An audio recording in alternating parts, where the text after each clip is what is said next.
Honorable members, I have to inform that a supplementary list of business has been issued by the Secretariat listing 1. The Salaries and Allowance of Ministers Amendment Bill 2020, and second, a statement by Minister of Health and Family Welfare regarding COVID-19 pandemic and the steps taken by the Government of India. The supplementary list has been uploaded on the Rajya Sabha website and the Honorable Members portal. Thank you.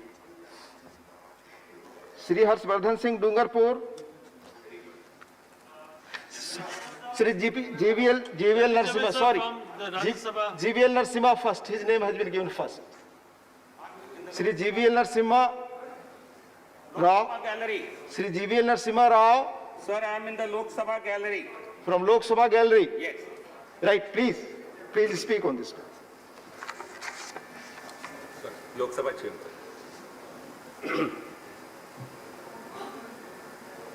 Thank you, Deputy Chairman, sir.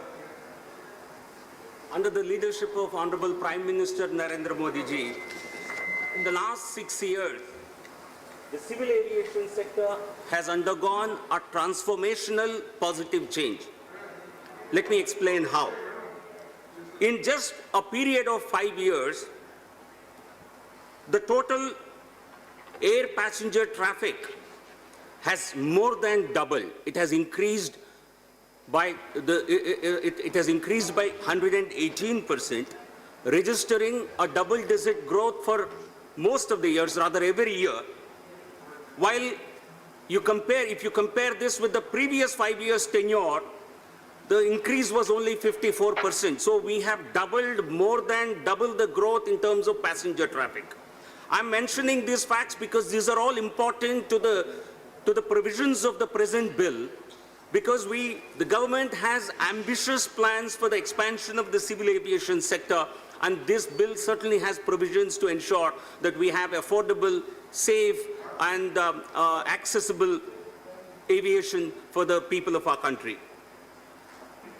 We are today, in the world, we are the third largest domestic aviation market in the world. And international passengers, we are fourth or fifth largest. It keeps varying, but we are certainly one of the largest civil aviation markets in the world. And we are the fastest growing civil aviation sector. We have the fastest growing civil aviation sector in the world. And that certainly speaks volumes. As I mentioned, the growth has more than doubled, and it certainly is contributing. It's helping people of our country to travel right across the country, even to remotest parts of the country where access was not available earlier. According to the World Economic Forum Travel and Tourism Rankings, we were ranked 65th in the world in 2013.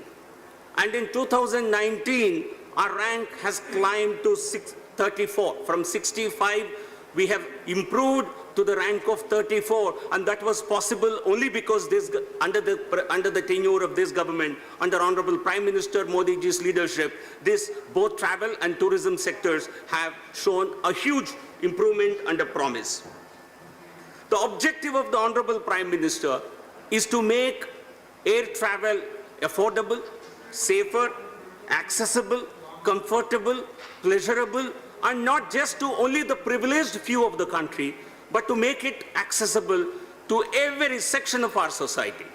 And therefore, this bill is in the right direction to amend the 1934, the Aircraft Act, with the vision of the Prime Minister to increase, to have a huge expansion of the traffic, to enhance the airport network and infrastructure, to streamline regulatory functions of various bodies, and to enhance security while fulfilling international obligations. Let me go back a few years to tell you about the legislative history. In 1934, the act that we are seeking to amend today is the 1934 Act, which was amended several times.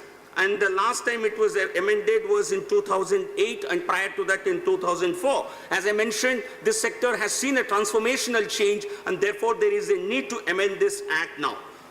One, I talked about the huge expansion, huge increase in the air passenger traffic. mainly a result of the initiatives of this government. And Honorable Prime Minister made air travel possible for every common man of this country. Udan, Ude Desh ke Aam Nagarik, let the common man fly. Today you can fly under the Udan scheme. 279 routes are operational, which is connecting 50 unserved and underserved airports. I think this is a major transformational change. And today, I can tell you, I have traveled on some of these sectors by paying a mere 800 rupees on the Vijayawada-Kadapa sector. It's 800. Today, you can book the ticket for 1,500 rupees. I checked up today also. So this is the kind of what it costs you to travel by a third AC or by a deluxe bus. Today, you're able to travel by air and reducing the time, and making it much more comfortable and pleasurable. And the government has the target of developing 100 more airports in the next 5 years by the year 2024. And under the Udan scheme, nearly 5 million people have traveled so far. To be precise, 48 lakh people traveled on this Udan regional connectivity scheme, where, as I mentioned, 15 airports, underserved or unserved airports have been covered. And there is a new, under Udan, 78 routes have just been announced, and this will cover even the remotest parts of the northeastern region, which needs much more connectivity than any other part of the country. Let me now talk about how the COVID has impacted us, impacted the aviation sector, and how we have been able to work wonders even during such a crisis period. As Honorable Prime Minister says, we have converted this crisis into an opportunity. The domestic flights suspended operations on the March 25. Please don't speak, please. And then they commenced operations again on May 25. And today we are operating, this is as of 11th September, we operated 1,117 domestic flights. This is a big number. And we are almost more than 50% of our usual number of people are traveling on the aviation, on the airlines today. Certainly this is being increased steadily, keeping the safety of the passengers in mind and also keeping the needs of the passengers in mind. And the impact, globally, corona pandemic, the COVID has impacted the aviation sector, and likewise we have also been impacted. But what we have done during this period will remain historic, and my salutations to the Honorable Prime Minister for launching the Vande Bharat mission, under which we have brought a huge number of 12.4 lakh passengers. We brought 12.4 lakh Indians wanting to return to India. We have brought them back on on about 4,000 odd flights, of which 2,500 flights were operated by Air India Group alone. This is the biggest evacuation exercise in human history. And certainly this is something that the government needs to be, Honorable Prime Minister needs to be congratulated for this humongous and for this splendid effort.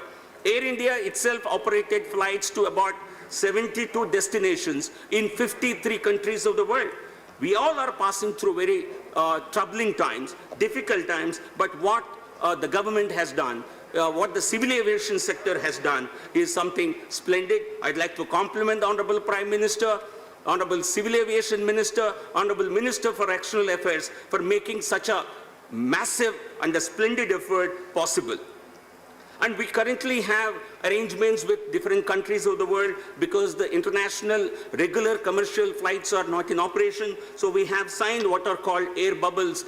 We have signed agreements with several countries, including the US, UK, UAE, Maldives, Germany, France, etc., Canada, to really operate flights on a mutually reciprocally agreed manner. What is even more important, in our fight against the COVID, aviation sector played a huge effort, made a huge contribution. What was called Lifeline Udan was launched on the March 26th, day after the imposition of the lockdown across the country.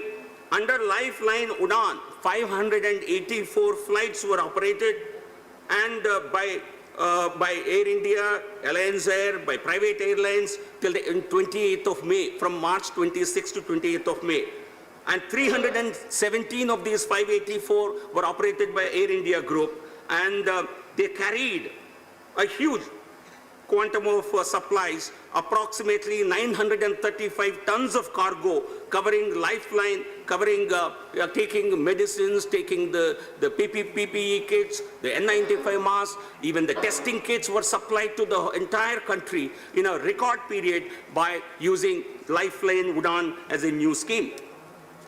And the massive increase in infrastructure, airport infrastructure, you can see over the past few years. We have 109 operational airports, but along with the state government and other airports, that number of operational airport goes up to 125.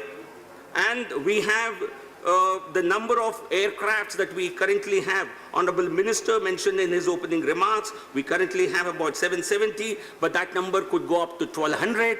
All this reflects the massive increase and massive expansion of the aviation sector in our country. About 13,000 crores to develop 12 airports have come in the form of a private investment under the PPP mode. Whatever the opposition might say, the real crony capitalism was witnessed during the tenure of the previous governments. The country has seen how the 2G licenses, how the coal mine licenses were granted to people for a song, and what the considerations were, and how the courts dealt with those particular Please. is a matter of You are this very country's senior member, sir. history. Please, And that let me cannot be ignored. Under this government, there is a transparent regime. There is a transparent way of auctioning every particular resource. Please, There is please. also a very credible and transparent method of... You speak when your terms come, please. Please. Prime Minister also has the vision to turn India into a global hub of civil aviation. So under this, we have the MRO operations, maintenance, repair, and operations. And India will become now a hub of these activities. To make that happen, the taxation system, the taxation regime has been rationalized.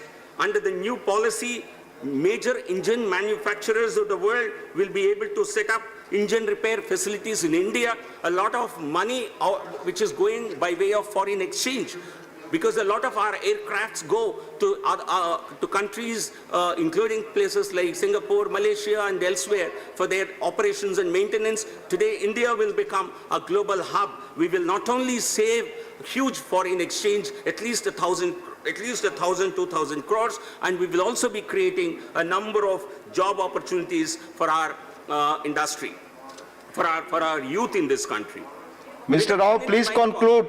Please conclude now. I'll just take about, okay, reduction in flying costs. The new policy announced by the government is going to make available under Atmanirbhar Bharat. Finance Minister has announced that our airspace will be available freely. Only 60% of the airspace is available till now, but now this will be, more space will be available to lower the cost of operation for the airlines.